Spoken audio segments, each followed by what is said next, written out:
જામનગરના પંચકોશી એ division police સ્ટેશનમાં 3 મહિલા અને 2 પુરુષ એમ કુલ 5 વિરુદ્ધ તોડ પાણીની ફરિયાદ થઈ છે। આ ટોળકીના 5 સાગરીતો ખાસ કરીને ગ્રામ્ય વિસ્તારોમાં અમુક લોકોને દમદાટી આપીને રોકડા નાણાંનો તોડ કરતા હોવાનું બહાર આવ્યું છે। ફલ્લા ગામમાં રહેતા અને ફલ્લામાં ભરતભાઈ દલસાણિયાના ખેતરે માટી ભરવાનું કામ કરી રહેલા કન્સ્ટ્રક્શનના એક ધંધાર્થી બકાભાઈ જહાભાઈ બામવાએ આ ટોળકી વિરુદ્ધ ફરિયાદ નોંધાવી છે। ફરિયાદમાં જણાવ્યા પ્રમાણે આ બનાવ 22મી માર્ચે બન્યો હતો। ફરિયાદી એમ કહે છે કે આ ટોળકીએ તેની પાસેથી 3000 રૂપિયા બળજબરીથી કઢાવી લીધા છે। આ ટોળકીએ આ ફરિયાદીને વિડીયો વાયરલ કરવાની ધમકી આપી હતી। પોલીસે આ ટોળકીના 5 સાગરીતોને ઝડપી લીધા છે, જે પૈકી 2 પુરુષ આરોપીઓને મીડિયા સમક્ષ હાજર કર્યા હતા। આ ફરિયાદમાં આરોપીઓ તરીકે ખંભાળિયાના પ્રવીણ કરશન પરમાર, જામનગરના પુંજા કમા ચાવડા, જામનગરના માટેલ ચોક નજીક રહેતી વૈશાલી મનીષ ધામેચા, મધુરમમાં રહેતી જ્યોતિ હેમત મારકણા તથા દિગ્જામ સર્કલ નજીક રહેતી વીરુબેન સૌજી પરમારના નામો જાહેર થયા છે। જામનગર ગ્રામ્યના ડીવાયએસપી રાજેન્દ્ર દેવધાના જણાવ્યા પ્રમાણે આ ટોળકીના સાગરીતો છેલ્લા કેટલાક સમયથી આ રીતે પોતે પત્રકાર હોવાની દમદાટી આપી અમુક લોકો પાસેથી નાણાં પડાવતા હતા। અહીં ઉલ્લેખનીય મુદ્દો એ છે કે આ પ્રકારના ફરિયાદીઓ આ પ્રકારના તત્વોને નાણાં શા માટે આપે છે તે પણ તપાસનો વિષય લેખાવી શકાય। આ સમગ્ર પ્રકરણ અંગે ડીવાયએસપી રાજેન્દ્ર દેવધાએ આપેલી વિગતો પ્રસ્તુત છે। દુખાવાથી પીડાતા દર્દીઓ માટે જામનગરમાં ફ્રી ડેમો નમ્રતા વેલનેસ સેન્ટર। ચાલો અપનાવીએ નવીન એક્યુપલ્સ ટેકનોલોજી, જે લોહીનું પરિભ્રમણ સુધારે, તમારા સ્નાયુઓને શક્તિ આપે, તમારા શરીરને જોમ આપે, ઉપરાંત પંજામાં સોજા થવા, પંજામાં ચડતા ગોટલા અને ગઠ્ઠા થવાની સમસ્યા, અન્ય ઘણા દુખાવાથી મુક્તિ મળે।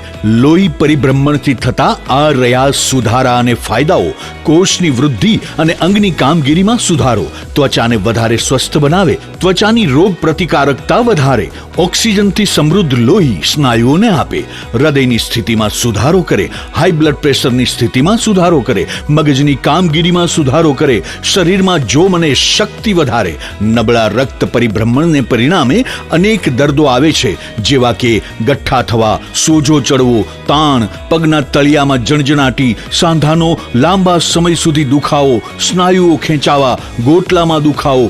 અમારા સેન્ટરમાં દરેક વ્યક્તિને રોજ 30 મિનિટ ફ્રી ડેમો આપવામાં આવશે।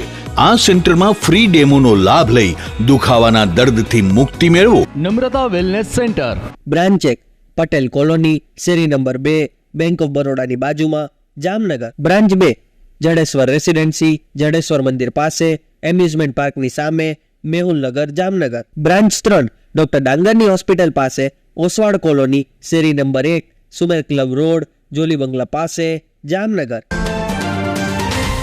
જામનગર જિલ્લાના પંચે પોલીસ સ્ટેશન વિસ્તારમાં ગઈકાલ રોજ એક પત્રકાર તરીકે ઓળખ આપી અને માટી ભરતા ટ્રેક્ટર તેમજ જેસીબી અને ડમ્પરવાળાને રોકી અને તેની પાસે મીડિયામાં વાયરલ કરવાની ધમકી આપી અને પૈસા પડાવતા તે બાબત પોલીસના ધ્યાન ઉપર આવતા પોલીસે તે દિશામાં તપાસ કરેલ અને આ આરોપીઓ ફલ્લા ગામના વ્યક્તિ સાથે છેતરપિંડી કરતા ધ્યાન ઉપર આવતા તરત જ ધરપકડ કરવામાં આવેલ છે।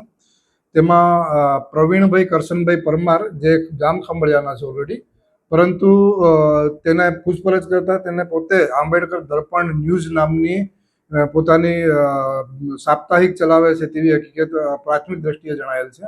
અને આ જે સાપ્તાહિકના બેઝ ઉપર એને એની સાથે અન્ય 3 સ્ત્રીઓને સાથે રાખી અને આ સિવાય પણ ધ્રોલ પોલીસ સ્ટેશન વિસ્તારના લૈયારા તેમજ વાંકિયા અને જોડિયા પોલીસ સ્ટેશન વિસ્તારના હરિયાણા ગામે પણ આ જ પ્રકારની તેને ધમકી આપી અને તેની પાસેથી પૈસા પડાવવાની હકીકત સામે આવેલ છે અને તે બંને પોલીસ સ્ટેશન જોડિયા અને ધ્રોલની અંદર હાલ ગુનો દાખલ કરવાની તજવીજ ચાલુ છે।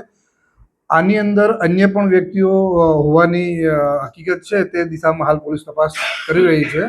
હાલ આ ચારેય આરોપી પોલીસ કસ્ટડીમાં છે। આ આરોપી વિરુદ્ધમાં અગાઉ પણ લાલપુર પોલીસ સ્ટેશનની અંદર એક બુટલેગર પાસે જઈને આ રીતે જ વિડીયો ઉતારી અને ન્યૂઝમાં આપવાની ધમકી આપી અને બળજબરીથી નાણાં કઢાવેલાનો ગુનો દાખલ કરવામાં આવે। હાલ તો છેલ્લા 1.5 વર્ષ પહેલા લાલપુરમાં બનેલ છે અને અત્યારે અમારા ધ્યાન પર આવે છેલ્લા 10 દિવસની અંદર આ 4 થી 5 જગ્યાએ એ લોકોએ કોશિશ કરી અને તેમાં એ સફળ પણ રહ્યા। દરેક જગ્યાએથી એમને 10,000, 8,000 10,000 એવી રીતે અલગ અલગ રકમની એ લોકોએ બળજબરીથી કઢાવી લેવાની કાર્યવાહી કરેલ છે.